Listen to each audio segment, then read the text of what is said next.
So today ang ating last day here sa May Boracay and ngayon nag-aayos na kami ng gamit kasi uuwi na tayo ng Manila. Kakatapos lang namin guys mag-breakfast sa baba and so far yung breakfast today yun yung na-enjoy namin out of the breakfast for the past few days. So mag-aayos lang kami guys and after neto pupunta kami sa taas, itatry natin yung pool. Then, after ng pool, babalik tayo ng D-Mall kasi itatry natin yung Last Mama, which is the Ube Mama. And, itatry natin ulit yung Mango Mama kasi out of dun sa tatlong mama, yun yung so far kasi di pa natin na-try yung ube. Pero so far, yun yung pinakamasarap for us. So, itatry natin siya ulit. Then, babalik lang tayo guys sa may hotel. Siguro mga 11 o'clock kasi susunduin na tayo ng nabook nating airport transfer. So, yun lang guys. Mag-ayos lang muna kami. Itatry natin ang pool here sa may Lime Hotel. Ito ang kanilang pool and overlooking siya guys dun sa beach.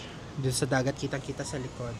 And guys, sakto kasi last day natin today, umuulan. Yan guys, so tignan nyo dun sa may unahan, dark na yung clouds.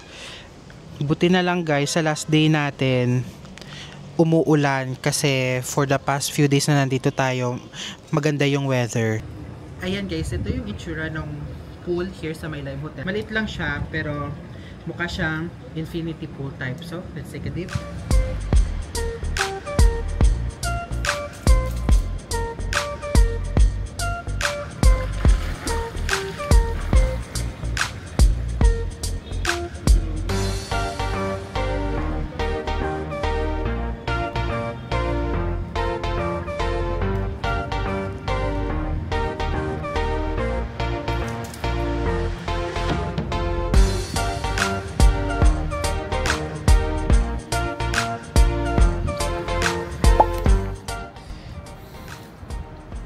Yan yung Azalea na hotel.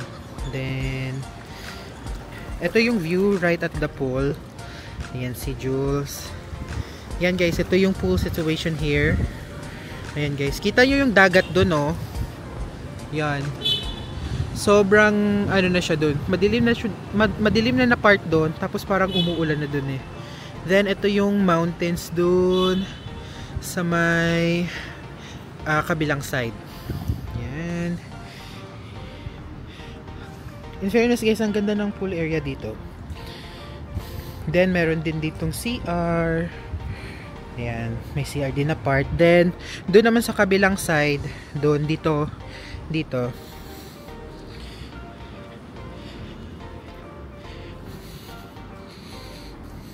Ayan. Pwede kang mag-shower here before ka lumublob dito sa may pool. And may mga lounge chairs din sila dito guys. Ayan. And kikita mo din guys yung daanan dito papunta naman dun sa beachfront, like here oh, papunta dun sa beachfront. Ayan. Let's see guys kung maganda ba ang kuha natin mamaya sa beach, pero parang hindi kasi tingnan nyo oh, parang masama yung panahon doon. No.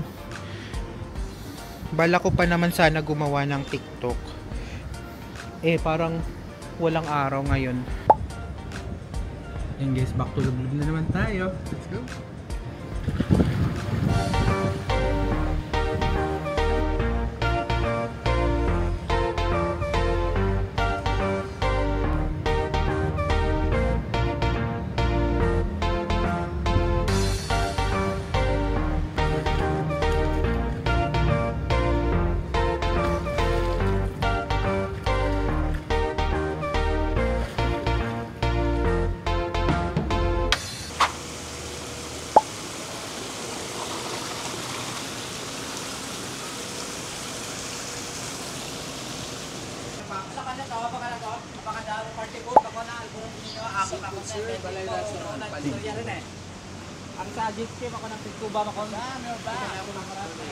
I know.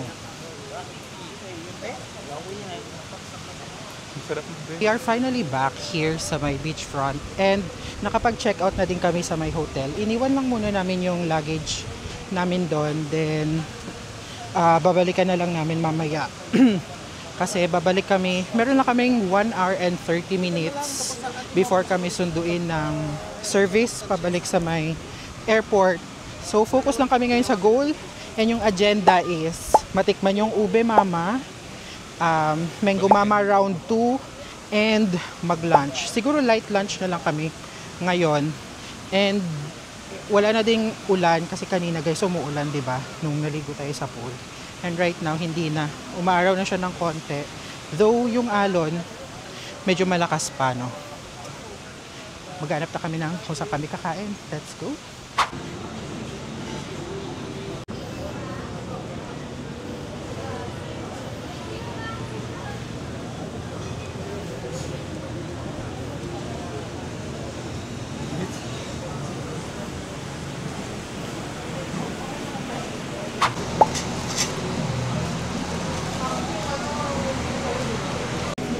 Hi guys, so dito kami ngayon kakain sa may Andox, dito sa may D-Mall. Yun nga guys, kasi nasabi namin kanina, dapat mabilis lang kami kasi susunduin kami after 1 hour and 30 minutes sa hotel. So kailangan namin ng quick meal lang. Ngayon dito namin pag-decide na kumain sa Andox. And hindi kasi namin din siya na-try sa entire stay namin. So opportunity na din, diba, para makain namin. After nito, babalik tayo ng Mango Mama and ita-try natin yung Coco Mama. That's it. Ang in-order ko pala guys is quarter lechon manok. Si Jules naman, in-order niya is roasted chicken and sisig.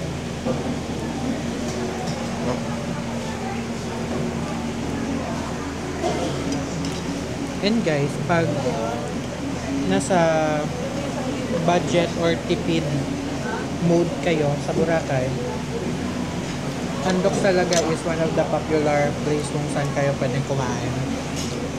And alam nyo ba, hindi lang mga Filipino sa kumakain dito. Pag dumadaan kami, may mga kumakain din ng foreigner. Tinatry din nila. Masarap yung sisig nila guys.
Guys, so this is round 2 of Mango Mama. Sarap kasi talaga yung ito gusto ko yung black rice, pero I like mango more.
Okay guys, ito try na namin ang ube mama. Third of the mamas.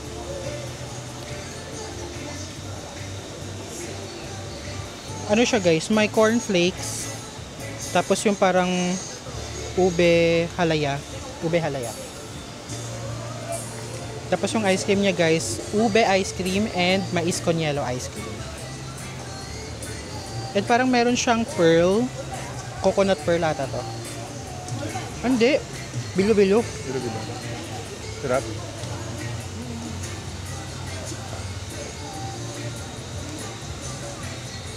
What can you say about it? Kamote, ube. Kamote. Wala saan mo yung corn. Yung flavor ng corn talaga sa ice cream. Ano yun? Ano yung corn ice cream? Ano pala to? Ano mismo? Mismo ube?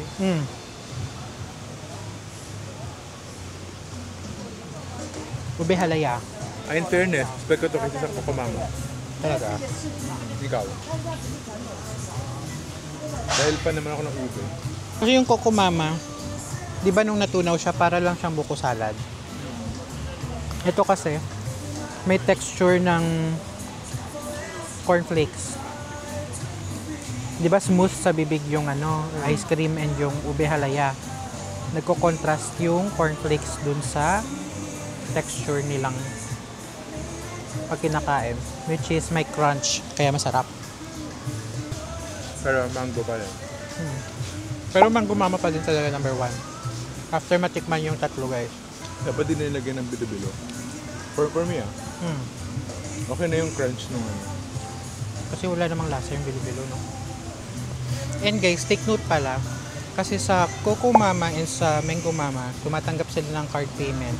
While dito naman sa Ube Mama, yung tinatanggap lang nila ay cash or GCash. Wala sa ube sa ube ice cream. Minto. No? Masasa ko yung corn. Sarap yung corn. Isa pa yung corn ice cream. Mag-corn mama na sila. Dito, may pa daw doon. May isa pang mama daw. anak. Nakita ko sa TikTok. Anak. Mama mo. Sabihin sa vlog. Sorry. Ikat mo yun, Dito kami guys kumakain sa gilid ng Feliz Hotel. At sa likod namin may mga stores for pasalubong. Kung gusto niyo ng pasalubong, meron sa beachfront. Tsaka meron din dito sa D-Mall sa gilid ng Feliz Mall. Feliz Mall? Sa gilid ng Feliz Hotel.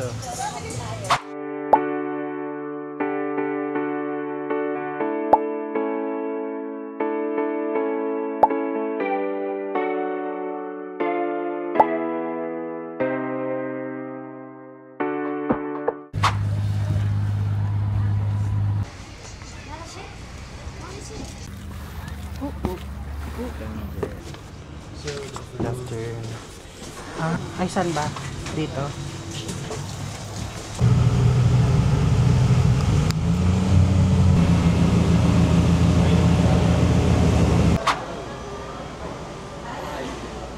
Hi guys, so nandito na kami ngayon sa may Caticlan Airport. Yung transfer is very smooth lang naman. So if you want a hassle-free transfer from the airport going to your hotel and vice versa, pwede kayong mag-book ng transfer through Klook. Maghihintay lang kami ng aming flight. Ang flight namin is around 4:30 ng hapon and it's already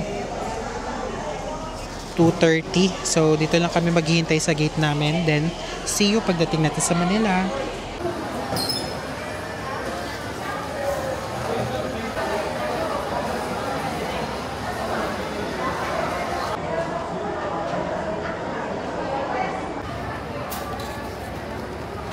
Unfortunately guys, ang flight natin ay delayed.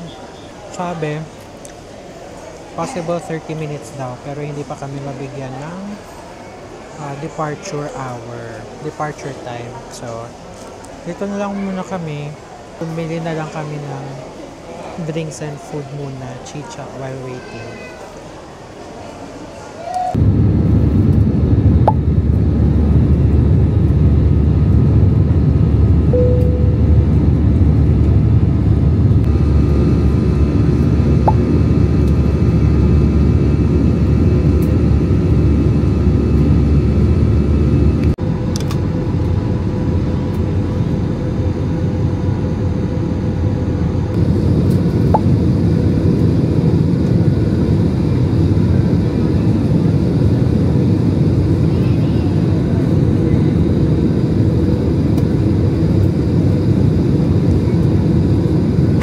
Hi guys, so we finally arrived and landed here sa May Naiya Terminal 3 and nakuha na din natin ang ating check-in luggage.